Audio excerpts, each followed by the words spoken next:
Welcome to Vismita Vihaan YouTube channel. ನಾನು ನಿಮ್ಮ ಚೈತನ್ಯ. ಎಲ್ಲರೂ ಹೇಗಿದ್ದೀರಾ? ಎಲ್ಲರೂ ಚೆನ್ನಾಗಿದ್ದೀರಾ ಅಂತ ಭಾವಿಸ್ತಾ ಇವತ್ತಿನ ಈ ವಿಡಿಯೋ ಶುರು ಮಾಡೋಣ ಬನ್ನಿ. ಬಾಳೆ ಗಿಡ ಎಲ್ರಿಗೂ ಗೊತ್ತೇ ಇರುತ್ತೆ. ಅದರಿಂದ ತುಂಬಾ ವೆರೈಟಿಯಾಗಿ ಅದರಲ್ಲಿ ಬರುವಂಥ ಡಿಫ್ರೆಂಟ್ ಪಾರ್ಟ್ಸಿಂದ ಡಿಫ್ರೆಂಟಾಗಿ ಮಾಡೋವಂಥ ರೆಸಿಪೀಸ್ನ ನೋಡೇ ಇರ್ತೀರ. ಆದರೆ ಇವತ್ತು ನಾನು ಡಿಫ್ರೆಂಟಾಗಿ ಬಾಳೆ ಹೂವಿನ ಪಕೋಡನು ಮತ್ತು ವಡೆ ಎರಡನ್ನೂ ಹೇಗೆ ಮಾಡೋದು ಅಂತ ಹೇಳ್ಕೊಡ್ತೀನಿ, ನೋಡೋಣ ಬನ್ನಿ. ಇದಕ್ಕೆ ಮೇಯ್ನಾಗಿ ನಮಗೆ ಬೇಕಾಗಿರೋದು ಬಾಳೆ ಹೂವು. ಇಲ್ಲಿ ನಾನು ಒಂದು ಬಾಳೆ ಹೂವನ್ನು ತೊಗೊಂಡಿದ್ದೀನಿ. ಎಲ್ಲರೂ ನೋಡೇ ಇರ್ತೀರ. ಇದನ್ನು ಹೇಗೆ ಬಿಡಿಸ್ಕೊಂಡು ಹೇಗೆ ಕ್ಲೀನ್ ಮಾಡೋದು ಅಂತ ಕೂಡ ತೋರಿಸ್ಕೊಡ್ತೀನಿ ಬನ್ನಿ. ಇದರ ಎಲೆಗಳನ್ನು ಈ ರೀತಿ ಪದರವಾಗಿ ಬಿಡಿಸ್ಕೊಂಡು ಇದ್ರ ಒಳಗೆ ಇರುವಂಥ ಹೂವನ್ನು ಮಾತ್ರ ನಾವು ಯೂಸ್ ಮಾಡ್ಕೋಬೇಕು. ಈ ಹೂವಲ್ಲೂ ಕೆಲವೊಂದಷ್ಟು ಪಾರ್ಟ್ಗಳನ್ನು ತಿನ್ನೋದಕ್ಕಾಗಲ್ಲ, ಕೆಲವೊಂದನ್ನು ತಿನ್ನಬಹುದು. ಅದನ್ನು ಹೇಗೆ ಕ್ಲೀನ್ ಮಾಡ್ಕೊಳ್ಳೋದು ಅಂತ ತುಂಬ ಇಂಪಾರ್ಟೆಂಟ್ ಆಗುತ್ತೆ. ಏಕೆಂದರೆ ಇದರಲ್ಲಿ ಕೆಲವೊಂದಷ್ಟನ್ನು ತಿನ್ನೋಕ್ಕಾಗಲ್ಲ, ಅದು ಆರೋಗ್ಯಕ್ಕೆ ಒಳ್ಳೆಯದಲ್ಲ. ನಾನು ಇದರಲ್ಲಿ ಅರ್ಧ ಹೂವಷ್ಟನ್ನು ಮಾತ್ರ ನಾನು ಬಿಡಿಸ್ಕೊಂಡಿದ್ದೀನಿ, ಇನ್ನು ಅರ್ಧವನ್ನು ತೆಗೆದಿಟ್ಕೋತಾ ಇದ್ದೀನಿ. ಇದನ್ನು ಕ್ಲೀನ್ ಮಾಡ್ಕೊಳ್ಳೋದಕ್ಕೆ ನಮಗೆ ಫಸ್ಟು ಒಂದು ಚಿಕ್ಕದಾಗಿ ಈ ರೀತಿ ಒಂದು ಎಲೆ ರೀತಿ ಕಾಣಿಸುತ್ತೆ. ಇದು ಮತ್ತು ಇನ್ನೊಂದು ದೊಡ್ಡ ಎಲೆ ಎರಡೂ ಕೂಡ ನಮಗೆ ಸ್ವಲ್ಪ ಪ್ಲ್ಯಾಸ್ಟಿಕ್ ರೀತಿ ಫೀಲ್ ಆಗುತ್ತೆ ಮುಟ್ಟಿದಾಗ. ನಿಮಗೆ ಯಾವ ರೀತಿ ಅಂದರೆ ಈ ಜೋಳದ ಮೇಲೆ ಒಂದು ಲೇಯರ್ಸ್ಗಳು ಬರುತ್ತಲ್ಲ, ಆ ರೀತಿ ಇರುತ್ತೆ, ಜೋಳದ ಸಿಪ್ಪೆ ಥರ. ಜೊತೆಗೆ ಇಲ್ಲಿ ಮಧ್ಯದಲ್ಲಿ ಒಂದು ಕಪ್ಪು ಕಲರ್ದು ಹೂದು ದಳ ಕಾಣಿಸುತ್ತೆ. ಆ ದಳ ಇದಿಷ್ಟನ್ನು ನಾವು ಯೂಸ್ ಮಾಡಲ್ಲ, ತಿನ್ನೋದಕ್ಕೆ ಆಗಲ್ಲ. ನಮಗೇನಿದ್ರು ಈ ರೀತಿ ಒಂದು 4 ದಳಗಳು ಸಿಗುತ್ತಲ್ಲ, ಇದನ್ನಷ್ಟೇ ನಾವು ಯೂಸ್ ಮಾಡೋಕ್ಕಾಗೋದು. ಹಾಗಾಗಿ ನಾವು ಪೇಷನ್ಸಿಂದ ಇದನ್ನು ಕ್ಲೀನ್ ಮಾಡ್ಕೋಬೇಕಾಗುತ್ತೆ. ತುಂಬ ಇಂಪಾರ್ಟೆಂಟ್ ಸ್ಟೆಪ್ಸ್ ಆಗುತ್ತೆ ಇದು, ನಾವು ಏನೇ ಅಡುಗೆ ಮಾಡಬೇಕಾದ್ರೂ ಬಾಳೆ ಹೂವಿನಿಂದ. ಹಾಗಾಗಿ ಇದನ್ನು ನೀಟಾಗಿ ಕ್ಲೀನ್ ಮಾಡ್ಕೋಬೇಕು. ಇನ್ನೊಂದು ಸಲ ತೋರಿಸ್ತಾ ಇದ್ದೀನಿ ನೋಡಿ, ಈ ರೀತಿ ಕಪ್ಪಗೆ ಇರುತ್ತೆ. ಅದನ್ನು ಮತ್ತು ಈ ಸುತ್ತ ಇರುವಂತಹ ಒಂದು ಪ್ಲ್ಯಾಸ್ಟಿಕ್ ರೀತಿ ಇರುವಂತಹ ಲೇಯರನ್ನು ನಾವು ತಿನ್ನೋದಕ್ಕೆ ಆಗಲ್ಲ. ಇದನ್ನು ನೀಟಾಗಿ ನಾವು ಕ್ಲೀನ್ ಮಾಡ್ಕೋಬೇಕಾಗುತ್ತೆ ಫ್ರೆಂಡ್ಸ್. ಈ ರೀತಿ ನಾವು ಒಂದೊಂದೇ ಹೂವನ್ನು ನಾವು ಕ್ಲೀನ್ ಮಾಡ್ಕೋಬೇಕಾಗುತ್ತೆ. ತುಂಬ ಲಾಂಗ್ ಪ್ರೋಸೆಸ್ ಆಗುತ್ತೆ, ಬಟ್ ಆದರೆ ಶ್ರಮ ಇದ್ದಷ್ಟು ಪ್ರತಿಫಲ ಸಿಗುತ್ತೆ ಅಂತಾರಲ್ಲ ಹಾಗೆ. ಇಷ್ಟು ಶ್ರಮಪಟ್ಟು ನಾವು ಮಾಡಿರ್ತೀವಿ, ಅಷ್ಟೇ ರುಚಿಯಾಗಿ ನಮಗೆ ಔಟ್ಪುಟ್ ಕೂಡ ಬರುತ್ತೆ. ಹಾಗಾಗಿ ಒಂದೊಂದನ್ನೇ ನೀಟಾಗಿ ನಾವು ನೋಡಿ ತಗೊಳ್ಳೋಣ. ಏಕೆಂದರೆ ಆರೋಗ್ಯನೂ ತುಂಬ ಇಂಪಾರ್ಟೆಂಟ್ ಆಗುತ್ತೆ. ಹಾಗಾಗಿ ಇದನ್ನೆಲ್ಲ ನಾನು ಬಿಡಿಸ್ಕೊಂಬರ್ತೀನಿ ಫ್ರೆಂಡ್ಸ್. ನಂತರ ನಾನು ಇಲ್ಲಿ ಒಂದು ಚಾಪರ್ ಬಾಕ್ಸಿಗೆ ಸ್ವಲ್ಪ ಕೊತ್ತಂಬರಿ, ಪುದೀನ ಮತ್ತು ಈರುಳ್ಳಿ, ಜೊತೆಗೆ ನಾನು ಇಲ್ಲಿ ಅದ್ರದ್ದು ಬಾಳೆ ಹೂವಿಂದು ಹೂವು ತಗೊಂಡಿದ್ದೆ ದಳನ, ಅದನ್ನು ಕೂಡ ಹಾಕಿ ನಾನು ಚಾಪರ್ ಬಾಕ್ಸಲ್ಲಿ ಸಣ್ಣದಾಗಿ ನಾನು ಚಾಪ್ ಮಾಡ್ಕೋತಾ ಇದ್ದೀನಿ ಫ್ರೆಂಡ್ಸ್. ನೀವು ಕೈಲೇ ಕಟ್ ಮಾಡೋರಾದರೆ ಕೈಲೇ ಕೂಡ ಕಟ್ ಮಾಡ್ಕೋಬೋದು. ನಾನಿಲ್ಲಿ ಯಾವುದೇ ರೀತಿ ಹೂವಿನ ದಳನ ನೀರಲ್ಲಿ ಹಾಕಿ ಇಟ್ಕೊಂಡಿಲ್ಲ, ಬಿಕಾಸ್ ಅದರಲ್ಲೇ ನೀರಿನಂಶ ಇರುತ್ತೆ. ಮತ್ತು ನಮಗೆ ವಡೆ ಮಾಡಬೇಕಾದ್ರೆ ಫುಲ್ಲು ತೆಳು ಆಗಿಬಿಡುತ್ತೆ, ವಡೆ ಅಥವಾ ಪಕೋಡ ಮಾಡಬೇಕಾದ್ರೆ. ಹಾಗಾಗಿ ನಾನು ಅದನ್ನು ಹಾಗೆ ಡ್ರೈ ಆಗಿ ಒಂದು ಬೌಲಲ್ಲಿ ಇಟ್ಕೊಂಡಿದ್ದು ಅದನ್ನು ನಾನು ಚಾಪರ್ ಬಾಕ್ಸಿಗೆ ಹಾಕಿ ಚಾಪ್ ಮಾಡ್ಕೋತಾ ಇದ್ದೀನಿ. ಆ್ಯಕ್ಚುಲಿ ಈ ಚಾಪರ್ ಬಾಕ್ಸನ್ನು ನಾನು ಫ್ಲಿಪ್ಕಾರ್ಟಲ್ಲಿ ತೊಗೊಂಡಿದ್ದು. ನನ್ನ ಹತ್ರ 2 ಚಾಪರ್ ಬಾಕ್ಸ್ ಇದೆ. ಇದು 750 ಲೀಟರ್ಸ್ ಅಂತ ಅನ್ಕೋತೀನಿ. ಇನ್ನೊಂದು ಸ್ವಲ್ಪ ಚಿಕ್ಕದಾಗಿದೆ. ನಾನು ಆಮ್ಲೆಟಿಗೆಲ್ಲ ಆದರೆ ಅದರಲ್ಲಿ ಮಾಡ್ಕೋತೀನಿ. ಈ ವಡೆ ಇದೆಲ್ಲ ಆದಾಗ ಸ್ವಲ್ಪ ಜಾಸ್ತಿ ನನಗೆ ಚಾಪ್ ಮಾಡಬೇಕನ್ನಿಸ್ದಾಗ ಇದರಲ್ಲಿ ಮಾಡ್ಕೋತೀನಿ. ಇದರಲ್ಲೂ ಕೂಡ ನಾವು ಮಜ್ಜಿಗೆಯನ್ನು ಕೂಡ ಕಡ್ಕೋಬೋದು, ತುಂಬಾ ಚೆನ್ನಾಗಿ ಆಗುತ್ತೆ ಮಜ್ಜಿಗೆಯನ್ನು ಕೂಡ. ನೋಡಿ, ಈ ರೀತಿ ನಾನು ನೀಟಾಗಿ ಚಾಪ್ ಮಾಡ್ಕೋತಾ ಇದ್ದೀನಿ. ಆವಾಗವಾಗ ನಾವು ಇದನ್ನು ತೆಗೆದು ಅದಕ್ಕೆ ಈ ಥರ ಸೊಪ್ಪೆಲ್ಲ ಉಳ್ಕೊಂಡಿರುತ್ತೆ, ಅದನ್ನೆಲ್ಲ ಬಿಡಿಸ್ಕೊಂಡು ನೀಟಾಗಿ ಸಣ್ಣದಾಗಿ ನಾವು ಚಾಪ್ ಮಾಡ್ಕೋಬೇಕಾಗುತ್ತೆ ಫ್ರೆಂಡ್ಸ್. ನನಗೆ ಕಮೆಂಟ್ ಬಾಕ್ಸಲ್ಲಿ ತಿಳಿಸಿ ಫ್ರೆಂಡ್ಸ್, ನೀವು ನಿಮ್ಮ ಮನೇಲಿ ಯಾವ್ಯಾವ ರೀತಿ ವಡೆ ಮಾಡ್ತೀರಾ, ಎಷ್ಟು ವೆರೈಟಿಯಾಗಿ ವಡೆಗಳನ್ನು ಮಾಡ್ತೀರಾ ಅನ್ನೋದನ್ನು ನನಗೆ ಕಮೆಂಟ್ ಬಾಕ್ಸಲ್ಲಿ ತಿಳಿಸಿ ಫ್ರೆಂಡ್ಸ್.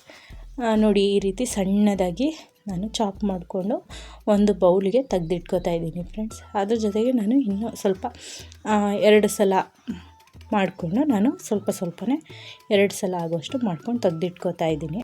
ಇಲ್ಲಿ ಮಾಡ್ಕೊಂಡಿರೋದಕ್ಕೆ ನಾನು ಒಟ್ಟಿಗೆ ಬೆರೆಸ್ಕೋತಾ ಇದ್ದೀನಿ, ವಡೆಗೆ ಮತ್ತು ಪಕೋಡಕ್ಕೆ ಎರಡಕ್ಕೂ ಸೇರಿಸಿ. ಇದು ಅಜ್ವೈನು, ಒಂದು ಅರ್ಧ ಸ್ಪೂನಷ್ಟು ಅಜ್ವೈನನ್ನು ತೊಗೊಂಡು ನಾನು ಕೈಯಲ್ಲಿ ಸ್ನ್ಯಾಶ್ ಮಾಡಿಕೊಂಡು ಇದಕ್ಕೆ ಆ್ಯಡ್ ಮಾಡ್ಕೋತಾ ಇದ್ದೀನಿ. ಮತ್ತು ನೆಕ್ಸ್ಟು ಇದಕ್ಕೆ ವಡೆಗೆ ನಾವು ಏನೇನೆಲ್ಲ ಹಾಕೋತೀವೋ ಅದೇ ರೀತಿ ಎಲ್ಲವನ್ನು ಐಟಮ್ಸನ್ನು ನಾವು ಹಾಕ್ಕೋಬೇಕಾಗುತ್ತೆ. ಜೊತೆಗೆ ನಾನು ಇಲ್ಲಿ ಸ್ವಲ್ಪ ಒಂದು ಅರ್ಧ ಸ್ಪೂನಷ್ಟು ಜೀರಿಗೆಯನ್ನು ಕೂಡ ಆ್ಯಡ್ ಮಾಡ್ಕೋತಾ ಇದ್ದೀನಿ. ನಾನು ಯೂಶ್ವಲಿ ಬೋಂಡ, ವಡೆ ಬಜ್ಜಿ ಯಾವುದನ್ನೇ ಮಾಡಿದ್ರೂ ಅಜವಾಯಿನನ್ನು ಕೂಡ ಹಾಕ್ಕೋತೀನಿ. ನಾನಿಲ್ಲಿ ಒಂದು ಚಿಟಿಕೆಯಷ್ಟು ಹಿಂಗನ್ನು ಕೂಡ ಹಾಕ್ಕೊಂಡಿದ್ದೀನಿ. ಮತ್ತು 1 ಟೀ ಸ್ಪೂನಷ್ಟು ಟೀ ಸ್ಪೂನ್ ಇಲ್ಲ, ಒಂದು ಚಿಟಿಕೆಯಷ್ಟು ಸೋಡಾ ಕೂಡ ಹಾಕ್ಕೊಂಡಿದ್ದೀನಿ. ಮತ್ತು ಈಗ ನಾನು ರುಬ್ಬಲಿಕ್ಕೆ ಒಂದು ಜಾರಿಗೆ ಒಂದು 5 ಹಸಿಮೆಣ್ಸಿಕಾಯಿ, ಒಂದು ಅರ್ಧ ಹಿಡಿ ಆಗುವಷ್ಟು ಬೆಳ್ಳುಳ್ಳಿ, ಮತ್ತು ಒಂದು ಸ್ವಲ್ಪ ಚಕ್ಕೆ, ಒಂದು ಸ್ವಲ್ಪ ಲವಂಗ, ಒಂದು 7ರಿಂದ 8 ಲವಂಗ ತೊಗೊಂಡಿದ್ದೀನಿ. ಆಮೇಲೆ ಮತ್ತು ಶುಂಠಿ, ಒಂದು ಅರ್ಧ ಹಿಡಿಯಷ್ಟು ಶುಂಠಿ ತೊಗೊಂಡು ಇದಕ್ಕೆ ನೆನೆಸಿಟ್ಟಿರುವಂತಹ ಕಡಲೆಬೇಳೆಯನ್ನು ಸ್ವಲ್ಪನೇ ಹಾಕ್ಕೊಂಡು ಇದಿಷ್ಟನ್ನು ನಾನು ತುಂಬ ನೈಸಾಗಿ ಗ್ರೈಂಡ್ ಮಾಡ್ಕೊತೀನಿ. ಆ ನಂತರ ನೆಕ್ಸ್ಟು ಉಳಿದಿರೋಂತಹ ಸ್ವಲ್ಪ ಕಡಲೆಬೇಳೆಯನ್ನು ಸ್ವಲ್ಪ ತರಿಯಾಗಿ ನಾನು ಗ್ರೈಂಡ್ ಮಾಡ್ಕೊತೀನಿ. ಗ್ರೈಂಡ್ ಮಾಡ್ಕೊಂಡು ಬರೋಣ ಬನ್ನಿ ಫ್ರೆಂಡ್ಸ್. ನೋಡಿ, ಇವಾಗ ನಾನು ಇದನ್ನು ಸಪ್ರೇಟ್ ಮಾಡ್ಕೊತಾ ಇದ್ದೀನಿ. ಅಂದರೆ ಪಕೋಡಕ್ಕೆ ಎಷ್ಟು ಬೇಕು ಅದಷ್ಟನ್ನು ಸ್ವಲ್ಪ, ಮತ್ತು ವಡೆಗೆ ಎಷ್ಟು ಬೇಕಾಗುತ್ತೆ ಅದನ್ನು ಸ್ವಲ್ಪ. ನಾನು ರುಬ್ಕೊಂಡಿದ್ದು ಪಕೋಡಕ್ಕಲ್ಲ, ಅದು ವಡೆಗೆ ನಾನು ರುಬ್ಬಿಟ್ಕೊಂಡಿದ್ದು. ಈಗ ಫಸ್ಟು ಪಕೋಡ ಮಾಡೋದು ಹೇಗೆ ಅಂತ ನೋಡೋಣ ಬನ್ನಿ. ನಾನು ಇಲ್ಲಿ ಸಪ್ರೇಟ್ ಏನು ತೆಗೆದಿಟ್ಕೋತಾ ಇದ್ದೀನಿ. ಈಗ ಈ ಒಂದು ಸಪ್ರೇಟ್ ಮಿಕ್ಸ್ಚರಿಗೆ ನಾನು ಒಂದು 2 ಟೇಬಲ್ ಸ್ಪೂನಷ್ಟು ಅಕ್ಕಿ ಹಿಟ್ಟನ್ನು ಹಾಕೋತಾ ಇದ್ದೀನಿ. ನಾನು ಇಲ್ಲಿ ಪಕೋಡಕ್ಕೆ ಸ್ವಲ್ಪ ಸಣ್ಣದಾಗೆ ಕಟ್ ಮಾಡ್ಕೊಂಡಿದ್ದೀನಿ. ಯಾಕೆಂದರೆ ವಡೆ ಜೊತೆಗೆ ನಾನು ಅದನ್ನು ರೆಸಿಪಿಯನ್ನು ಎರಡನ್ನೂ ತೋರಿಸ್ಲಿಕ್ಕೋಸ್ಕರ ನಾನು ಮಾಡ್ತಾ ಇರೋದ್ರಿಂದ. ನೀವು ಪಕೋಡ ಒಂದನ್ನೇ ಮಾಡ್ತೀನಿ ಅಂದಾಗ ನೀವು ಉದ್ದುದಕ್ಕೆ ಈರುಳ್ಳಿಯನ್ನು ಕಟ್ ಮಾಡ್ಕೊಂಡ್ರೆ ಆಗುತ್ತೆ. ಮತ್ತು ಏನು ಬಾಳೆ ಹೂವು ಇದೆಯಲ್ಲ ಅದನ್ನು ಅಷ್ಟೇ, ತುಂಬ ಏನೋ ಚಾಪ್ ಮಾಡೋ ಅಂಥದ್ದು ಬೇಕಾಗಲ್ಲ. ಹಾಗೆಯೇ ಈರುಳ್ಳಿ ಜೊತೆಯಲ್ಲಿ ಹಾಗೆಯೇ ಕಲಸಿ ಬೇಕಿದ್ರೆ ಸೇಮಿನ ಮಿಕ್ಕಿದ ಐಟಮ್ಸ್ ಎಲ್ಲ ಹಾಕ್ಕೊಂಡು ಮಾಮೂಲಿ ನಾರ್ಮಲ್ ಈರುಳ್ಳಿ ಪಕೋಡ ಹೇಗೆ ನಾವು ಎಣ್ಣೆಯಲ್ಲಿ ಕರಿತೀವೋ ಆ ರೀತಿ ನಾವು ಅದನ್ನು ಸೇಮ್ ಕಲಿಸ್ಕೊಂಡು ಕರೆದ್ರೆ ಆಯಿತು. ಇನ್ನು ಬೇರೆ ಸ್ಟೆಪ್ಸ್ ಎಲ್ಲ ಸೇಮ್ ಇರುತ್ತೆ. ನೆಕ್ಸ್ಟು ಒಂದು ಅರ್ಧ ಕಪ್ಪಷ್ಟು ನಾನು ಇಲ್ಲಿ ಕಡಲೆ ಹಿಟ್ಟನ್ನು ಕೂಡ ಆ್ಯಡ್ ಮಾಡ್ಕೋತಾ ಇದ್ದೀನಿ. ಇದನ್ನು ನಾನು ನೀರೇನು ಹಾಕದೆ ಹಾಗೆ ಸ್ವಲ್ಪ ಅಮ್ಕಿ ಕಲಸಿದ್ರೆ ಇದರಲ್ಲೇ ಸ್ವಲ್ಪ ನೀರಿನಂಶ ಇರುತ್ತೆ. ಹಾಗಾಗಿ ಫಸ್ಟು ಇದರಲ್ಲಿ ನಾವು ಕಲಸಿ ನೋಡಿಕೊಂಡು ನೀರು ಅವಶ್ಯಕತೆ ಇದೆ ಅಂದರೆ ಮಾತ್ರ ಒಂದು 2ರಿಂದ 3 ಸ್ಪೂನಷ್ಟು ನೀರನ್ನು ಹಾಕ್ಕೊಂಡು ನಾವು ಇದನ್ನು ಬ್ಯಾಟರ್ ರೀತಿ ಕಲಿಸ್ಕೋಬೋದು. ಇಲ್ಲ ಅಂದರೆ ಇದರಲ್ಲೇ ನೀರಿನಂಶ ಇರುತ್ತೆ. ಈರುಳ್ಳಿ, ಸೊಪ್ಪು ಮತ್ತು ಏನು ಬಾಳೆ ಹೂವಿನ ದಿಂಡಲ್ಲೂ ಕೂಡ ಅದು ಕೂಡ ನೀರಿನಂಶವನ್ನು ಬಿಟ್ಕೊಳ್ತಾ ಹೋಗುತ್ತೆ. ಹಾಗೆ ಕೂಡ ನಾವು ಅದರಲ್ಲೇ ಬೇಕಿದ್ದರೂ ಕಲಿಸ್ಕೋಬೋದು. ಸ್ವಲ್ಪ ಅಚ್ಕಾರದ ಪುಡಿ, ಸ್ವಲ್ಪ ಗರಂ ಮಸಾಲಾನ ನಾನು ಯೂಸ್ ಮಾಡ್ಕೊಂಡಿದ್ದೀನಿ. Garam masala optional friends. ಮತ್ತು ಇದಕ್ಕೆ ನಾನು ಒಂದು ಅರ್ಧ ಹೋಳು ನಿಂಬೆಹಣ್ಣು ರಸ ಕೂಡ ನಾನು ಆ್ಯಡ್ ಮಾಡ್ಕೊಂಡಿದ್ದೀನಿ. ಯಾಕೆಂದರೆ ಬಾಳೆ ಹೂವು ಕೆಲವೊಂದು ಟೈಮ್ ಕಹಿ ಹೊಡೆಯುವಂಥ ಸಾಧ್ಯತೆ ಇರುತ್ತೆ. ಹಾಗಾಗಿ ನಾನು ಒಂದು ಅರ್ಧ ನಿಂಬೆಹಣ್ಣನ್ನು ನಾನು ಹಿಂಡ್ಕೊಂಡಿದ್ದೀನಿ. ನಾನು ಇದರಲ್ಲೇ ಆದಷ್ಟು ಕಲಿಸೋದಕ್ಕೆ ನಾನು ಟ್ರೈ ಮಾಡಿದ್ದೀನಿ. ಅದು ಸಾಲಲ್ಲ, ನೀರಿನ ರಿಕ್ವೈರ್ಮೆಂಟ್ ಬೇಕೇ ಬೇಕು ಅನ್ನಿಸ್ದಾಗ ಒಂದು 2 ಸ್ಪೂನಷ್ಟು ನಾನು ನೀರನ್ನು ಆ್ಯಡ್ ಮಾಡ್ಕೊಂಡಿದ್ದೀನಿ ಅಷ್ಟೇ. ತುಂಬ ಏನೂ ಆ್ಯಡ್ ಮಾಡ್ಕೊಂಡಿಲ್ಲ. ಮತ್ತು ನೀವು ಆಮೇಲೆ ನೀರು ಜಾಸ್ತಿ ಆ್ಯಡ್ ಮಾಡಿಕೊಂಡು ಬ್ಯಾಟರ್ ತುಂಬ ತೆಳ್ಳೆ ಆಯಿತು, ಅದು ಹಾಗಾಯ್ತು ಹೀಗಾಯ್ತು ನೀವು ಹೇಳಲೇ ಇಲ್ಲ ಅಂತ ಅಂದಬೇಡಿ. ಅದಕ್ಕೆ ಹೇಳೋದು, ದಯವಿಟ್ಟು ಸ್ಕಿಪ್ ಮಾಡಿದೆ ನೋಡಿ. ನಾನಿಲ್ಲಿ ಸ್ವಲ್ಪ ರೌಂಡ್ ಶೇಪಲ್ಲಿ ಹಾಕ್ಕೊಂಡಿದ್ದೀನಿ, ಮಕ್ಳಿಗೆ ಇಷ್ಟ ಆಗುತ್ತೆ ಅಂತ. ನಿಮ್ಗೆ ಯಾವ ಶೇಪ್ ಬೇಕೋ ಹಾಗೆ ಹಾಕ್ಕೊಂಡು 2 ಸೈಡು ಚೆನ್ನಾಗಿ ತಿರುವಾಕೊಂಡು ಬೇಯಿಸ್ಕೊಂಡ್ರೆ ಸಾಕಾಗುತ್ತೆ. ನೋಡಿ, ಬಬಲ್ಸ್ ಎಲ್ಲ ಕಮ್ಮಿ ಆಗಿದೆ. ಈ ಟೈಮಲ್ಲಿ ನಾವು ಇದನ್ನು ತಕ್ಕೊಂಡ್ರೆ ಆಗುತ್ತೆ.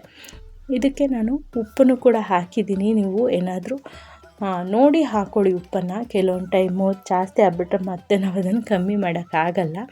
ಹಾಗಾಗಿ ಉಪ್ಪು ಎಲ್ಲವನ್ನು ಫಸ್ಟೇ ಬ್ಯಾಟರ್ನ ಸ್ವಲ್ಪ ಟೇಸ್ಟ್ ಮಾಡಿ ನೋಡಿ ಆಮೇಲೆ ನೀವು ಎಣ್ಣೆಯಲ್ಲಿ ಹಾಕ್ಕೊಳ್ಳಿ ಫ್ರೆಂಡ್ಸ್.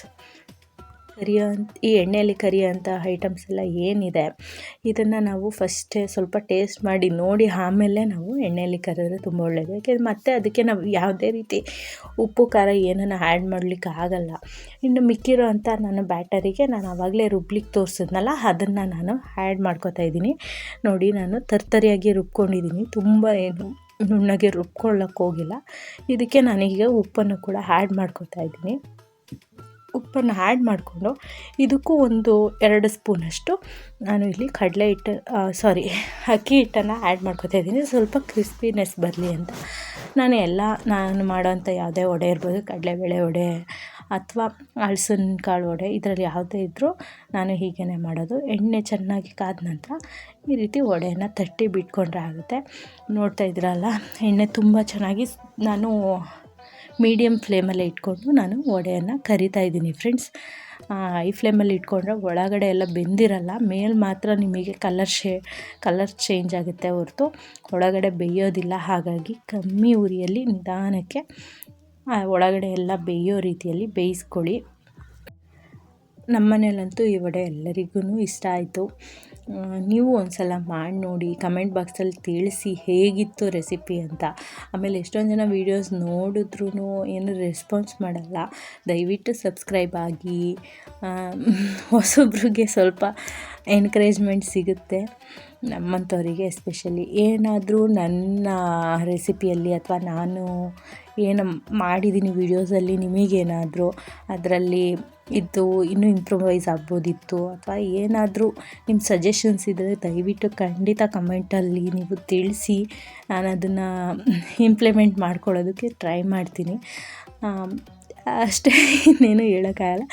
ದಯವಿಟ್ಟು ನೀವು ಎಲ್ಲರೂ ಸಬ್ಸ್ಕ್ರೈಬ್ ಆಗಿ ನಿಮ್ಮ ಫ್ರೆಂಡ್ಸ್ ಆ್ಯಂಡ್ ಫ್ಯಾಮಿಲಿ ಜೊತೆ ಹೇಳಿ, ಮತ್ತು ಏನು ಬೆಲ್ ಐಕನ್ ಪ್ರೆಸ್ ಮಾಡ್ಕೊಳ್ಳಿ. ಆಗ ನಾನು ಯಾವುದೇ ಹೊಸದಾಗಿ ವೀಡಿಯೋಸನ್ನು ಅಪ್ಲೋಡ್ ಮಾಡಿದ್ರು ನಿಮಗೆ ಅದು ಸಿಗುತ್ತೆ. ಇನ್ನು ನೆಕ್ಸ್ಟು ಒಳ್ಳೆ ರೆಸಿಪೀಸ್ ಮಾಡೋಕ್ಕೆ ನಮಗೂ ಒಂದು ಎನ್ಕರೇಜ್ಮೆಂಟ್ ಸಿಕ್ತಾಗೆ ಇರುತ್ತೆ. ಹಾಗಾಗಿ ಮತ್ತು ನನ್ನ ಫೇಸ್ಬುಕ್ ಮತ್ತು ಇನ್ಸ್ಟಾಗ್ರಾಮ್ ಅಕೌಂಟನ್ನು ಕೂಡ ಫಾಲೋ ಮಾಡಿ.